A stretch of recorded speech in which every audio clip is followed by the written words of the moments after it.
29 जनवरी 2024 को दिल्ली सरकार, अरविंद केजरीवाल जी की सरकार ने अपने कैबिनेट में एक नई सोलर पॉलिसी पास की।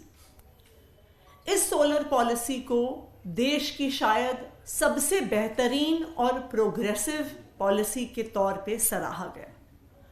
यह एक ऐसी पॉलिसी है जो दिल्ली में रहने वाले 400 यूनिट से ज्यादा बिजली कंज्यूम करने वालों को भी जीरो बिजली का बिल मिल सके, इसका प्रावधान करती है। अभी तक दिल्ली में दिल्ली सरकार 200 यूनिट तक बिजली फ्री देती है, 200 से 400 यूनिट पे 50% सब्सिडी देती है। लेकिन ये पहली बार एक ऐसी पॉलिसी आई जिसके माध्यम से 400 यूनिट से ज्यादा बिजली प्रयोग करने वालों का भी बिजली बिल जीरो हो सकता था।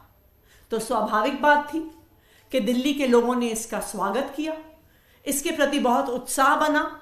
जब से मुख्यमंत्री जी ने इसको अनाउंस किया, उसी दिन से हमें फोन आने लगे, व्हाट्सएप आने लगे दिल्ली के अलग अलग हिस्सों से कि हम कब से इस पॉलिसी के तहत सोलर पैनल लगवा सकते हैं। जो एक दूसरा महत्वपूर्ण प्रावधान इस पॉलिसी का था वो ये था कि सोलर पॉलिसी के हर यूनिट को जनरेट करने पर जो अपने घर पे सोलर रूफटॉप लगाएगा उसको सरकार बिजली बनाने के पैसे देगी। दैट मीन्स कि अगर मेरे घर के छत पर सोलर प्लांट लगता है, मैं जितनी बिजली जनरेट करती हूं मुझे फ्री तो मिलेगी ही, लेकिन उसके अलावा सरकार इस सोलर पावर जनरेशन के लिए मुझे अलग से पैसे देगी। 3 किलोवाट तक की बिजली के लिए 3 रुपए यूनिट इंसेंटिव दिया जाएगा सरकार से, और 3 किलोवाट से 10 किलोवाट तक 2 रुपए प्रति यूनिट का इंसेंटिव दिया जाएगा। तो ना सिर्फ मेरा बिजली का बिल जीरो आएगा, मैं सोलर पावर प्लांट के माध्यम से, रूफटॉप सोलर पावर प्लांट के माध्यम से पैसे कमा भी सकती हूं। यह इतनी एम्बिशियस सोलर पॉलिसी है कि दिल्ली के बढ़ते हुए इलेक्ट्रिसिटी कंजम्पशन के बावजूद इस सोलर पॉलिसी के माध्यम से हमारा यह टारगेट है कि 2027 तक दिल्ली में इस्तेमाल होने वाली 20% बिजली सोलर एनर्जी के माध्यम से आएगी, जो शायद मेरे ख्याल से किसी भी राज्य से ज्यादा होगा। 29 जनवरी को इस पॉलिसी को कैबिनेट द्वारा पास किया गया।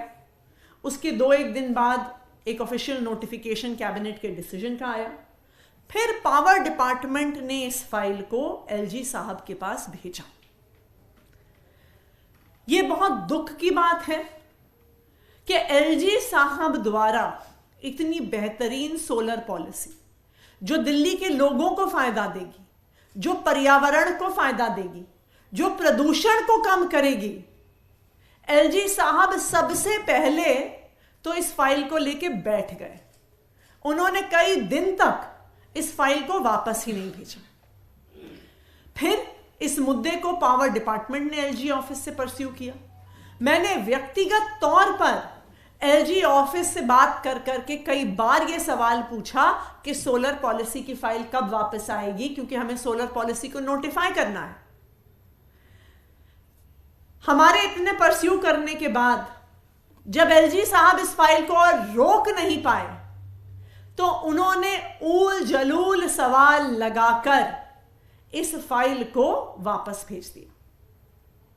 यह ऊल जलूल सवाल लगाने से, ये ऑब्जेक्शन लगाने से क्या होता है, इस ऑब्जेक्शन का मतलब क्या होता है, आप इस बात को समझिए कि अब जब अनेकों सवाल के साथ फाइल वापस आएगी, जब ऑब्जेक्शन के साथ फाइल वापस आएगी, तो वो एक अफसर से दूसरे अफसर के पास जाएगी, दूसरे अफसर से तीसरे अफसर के पास जाएगी, तीसरे अफसर से चौथे अफसर के पास जाएगी, और ये फाइल घूमती रह जाएगी। यह ऑब्जेक्शन लगाने का सिर्फ एक ही ध्येय है कि इस पॉलिसी को रोका जाए और अगले महीने आने वाली आचार संहिता से पहले इस पॉलिसी को नोटिफाई नहीं होने दिया जाए, इस पॉलिसी को इंप्लीमेंट नहीं होने दिया जाए। क्यों?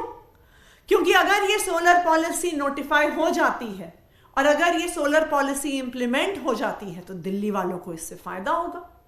दिल्ली वाले अरविंद केजरीवाल की सरकार से खुश होंगे, उनके पॉलिसीज से खुश होंगे, उनको वोट डालेंगे। तो आज एलजी साहब इस शहर की, इस राज्य की सबसे बड़े संवैधानिक पद पे बैठे होने के बावजूद अपनी पद की गरिमा को भूलकर आज भारतीय जनता पार्टी की तरफ से बैटिंग कर रहे हैं। आज वो भारतीय जनता पार्टी को चुनाव में वोट दिलवाने के लिए आज वो अब हर संभव प्रयास कर रहे हैं। मैं आप सबके माध्यम से एलजी साहब से ये निवेदन करना चाहूंगी कि दिल्ली सोलर पॉलिसी एक बहुत शानदार पॉलिसी है। उससे ना सिर्फ दिल्ली वालों को फायदा होगा बल्कि उससे दिल्ली में पोल्यूशन रोकने से आग्रह है कि इस सोलर पॉलिसी पे राजनीति ना करें, इस सोलर पॉलिसी को रोकने का प्रयास ना करें, इस सोलर पॉलिसी को डिले करने का प्रयास ना करें। यह सोलर पॉलिसी दिल्ली वालों के हक में है और दिल्ली के एलजी होने के नाते, दिल्ली के गार्जियन होने के नाते ये उनकी भी जिम्मेदारी है, ये उनकी मॉरल रिस्पॉन्सिबिलिटी है कि वो दिल्ली वालों की हक की पॉलिसीज को पास करें। देखिए, सबसे पहली बात, आप इस बात को समझिए, ये निर्णय कैबिनेट के द्वारा 29 जनवरी को हुआ। आज इस निर्णय को हुए तकरीबन 1 महीना हो गया। ये फाइल कम से कम 2 हफ्ते से एलजी साहब के ऑफिस में पड़ी है। अगर उन्हें से कोई सवाल पूछना होता, वो रोज रोज दिल्ली सरकार के अफसरों को अपने ऑफिस में बिठाए रहते हैं। अगर उन्हें सिर्फ कोई सवाल पूछना होता, कोई क्लैरिफिकेशन लेना होता तो वो अफसरों से पूछ सकते थे, वो मुझसे पूछ सकते थे। वो इतने दिन फाइल क्यों लेकर बैठे? अब जब आचार संहिता कुछ ही दिन में लगने वाली है तो अनेकों सवाल और अनेकों ऑब्जेक्शन लगाकर फाइल को वापस भेजना इतनी लेट सिर्फ एक चीज को दर्शाता है कि आचार संहिता लगने से पहले इस पॉलिसी को इंप्लीमेंट होने से वो रोकना चाहते हैं। वरना इतने दिन तक फाइल क्यों लेकर बैठे? उन्होंने हमसे बुलाया क्यों नहीं? अफसरों को बुलाया क्यों नहीं? फोन लगाकर पूछ लेते, मुझे एज पावर मिनिस्टर आपने अपने ऑफिस में बुला लेते, चर्चा कर लेते। लेकिन इस मौके पर फाइल को वापस भेजना सिर्फ और सिर्फ आचार संहिता से पहले सोलर पॉलिसी को रोकने का प्रयास है। दूसरी बात, जो आपने बात कही कि वो निजी कंपनियों को फायदा पहुंचाना चाहते हैं, ये उन्होंने फाइल पर नहीं लिखी है, ये उन्होंने मीडिया में प्लांट करी है। सबसे पहली बात, मुझे इस बात का अचंभा है कि इतने ऊंचे संवैधानिक पद पर बैठे हुए व्यक्ति को आज मीडिया में स्टोरीज प्लांट करने की जरूरत क्यों है, ये सोचने वाली बात है। क्योंकि जब वो, ये आप लोग भी जर्नलिस्ट होने के माध्यम से इस बात को याद रखें कि कुछ दिन बाद अगर ये मामला कोर्ट जाएगा तो एलजी ऑफिस वहां पे एफिडेविट फाइल कर देगा कि हमने कोई ऐसी खबर नहीं दी है, हमने कोई प्रेस रिलीज नहीं दी है, जैसा वो कई मामलों में पहले कर चुके। लेकिन फिर भी मैं सवालों का जवाब दूंगी।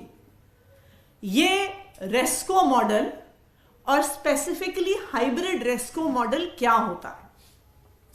देखिए, सोलर पॉलिसी जब हम लेके आते हैं, सोलर पॉलिसी, तो हमने ऐसा पाया है कि जो सबसे बड़ा ऑब्स्टिकल या रोड ब्लॉक होता है लोगों को सोलर पैनल लगवाने में, सोलर प्लांट अपने रूफटॉप पे लगाने में, वो होता है उसका अपफ्रंट कैपिटल इन्वेस्टमेंट। कि सोलर जो आपके पैनल्स हैं उसको लगाने में आपका शुरू में लाखों रुपए का खर्चा आ जाता है, डिपेंडिंग अपॉन आप कितने यूनिट का, कितने किलोवाट का प्लांट लगा रहे हैं। हालांकि दिल्ली सरकार भी इसमें कुछ सब्सिडी दे रही है, केंद्र सरकार भी इस कैपिटल इन्वेस्टमेंट के लिए सब्सिडी दे रही है अपनी सोलर पॉलिसी के तहत। लेकिन फिर भी एक अपफ्रंट इन्वेस्टमेंट करने में कई बार लोग हिचकिचाते हैं।